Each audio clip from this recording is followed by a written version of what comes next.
Alright, so today we're going to be focusing on valence bond theory and hybridization of the central atom in Lewis structures. We're going to be looking at 3 examples today, starting off with ICl4-.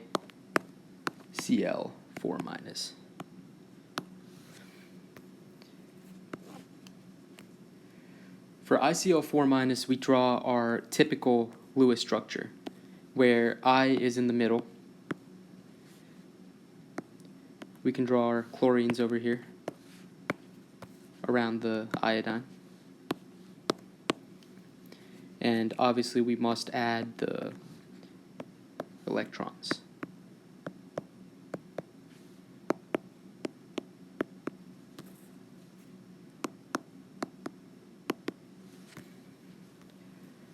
And iodine has 3 leftover electrons, so we add those.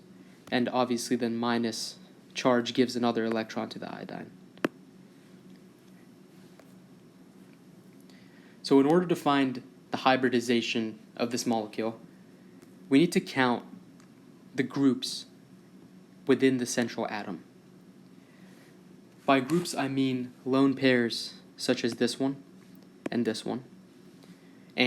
bonds such as this one, and this one. In total we have 1, 2, 3, 4, 5, 6. 6 total groups. When we have 6 total groups, the hybridization is going to be sp3d2.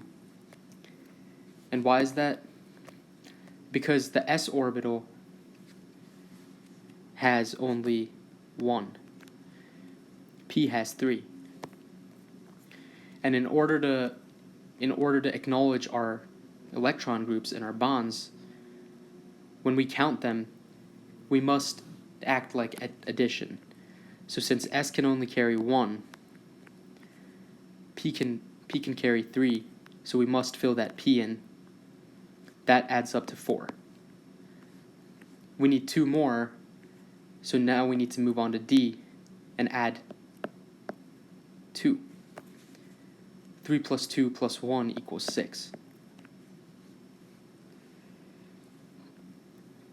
This is why this molecule has a hybridization of sp3d2.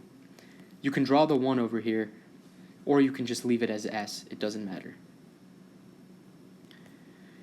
In terms of counting the sigma bonds and the pi bonds, all we need to look at is the bonds around the iodine. We have 1, 2, 3, 4 bonds around the iodine, which gives us 4 sigma bonds. Sigma bonds are usually just single covalent bonds that look like this. Pi bonds are usually double bonds. Another thing to remember is that sigma bonds or single covalent bonds can rotate, while double bonds cannot rotate. So when you have this can rotate. When you have that cannot rotate.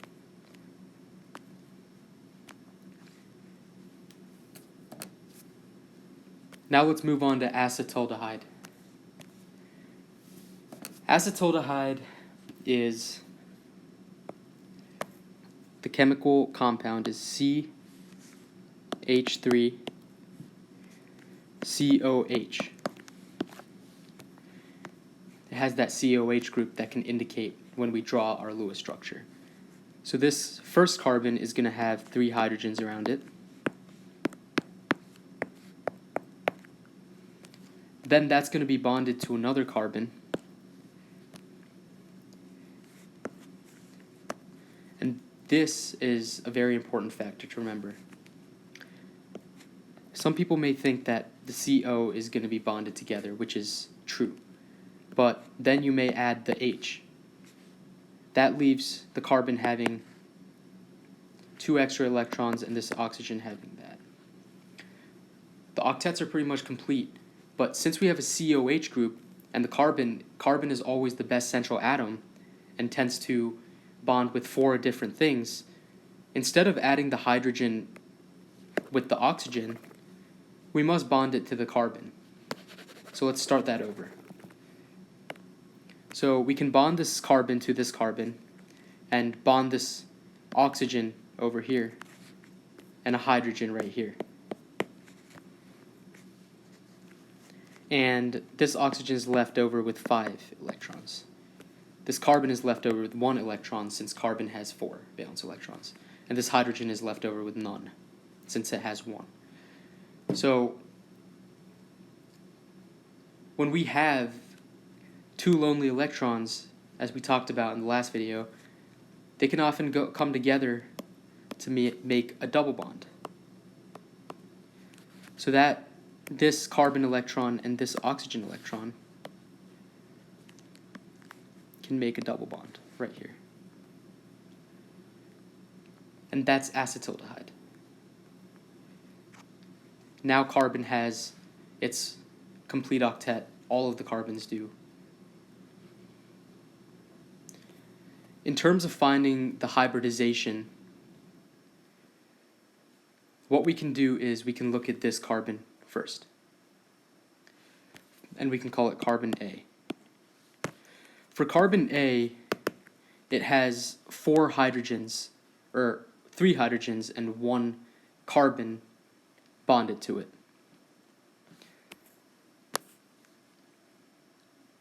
So that makes 4 bonds, which gives us an sp3 hybridization. For carbon B, on the other hand,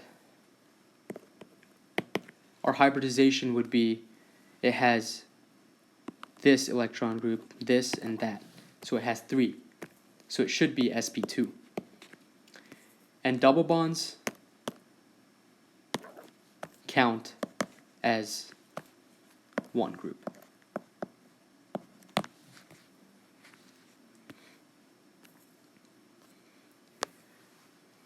In terms of the bonds, this would in total have 1, 2, 3, 4, 5, 6. 6 sigma bonds.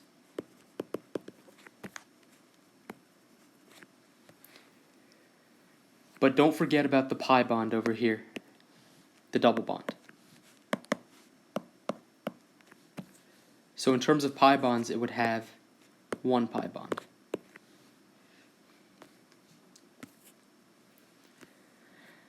Even when we have a pi bond, such as this,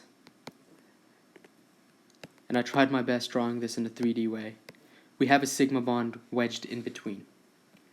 So a pi bond is a double covalent bond, but it also has 1 sigma bond included, hence why we counted this 6 instead of 5 sigma bonds. Now for our last example, we have ethane,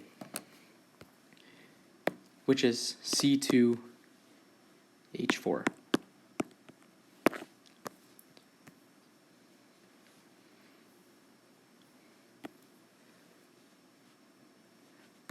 These 2 carbons can be bonded together, and this hydrogen can be over here for an equal dispersion. However, both of these carbons only have 3 bonds, and they have 1 extra valence electron. So those 2 lonely valence electrons will meet up again to create a double bond in the middle. So looking back at the hybridization part of it now, both of these central carbon atoms are the same, so we don't have to label it as A and B. For this one, we had to label it as A and B. But since both of these are the same, they're identical. For the hybridization, we have 1, 2, and 3. 3 groups in total. Therefore, we're going to have an sp2 hybridization. In terms of sigma bonds, well, we have 1, 2, 3, 4, and 5. Don't forget about the double covalent. We have 5 sigma bonds. And for pi bonds, we only have 1, which is in the middle of the 2 central carbon atoms. So that's going to be 1 pi bond.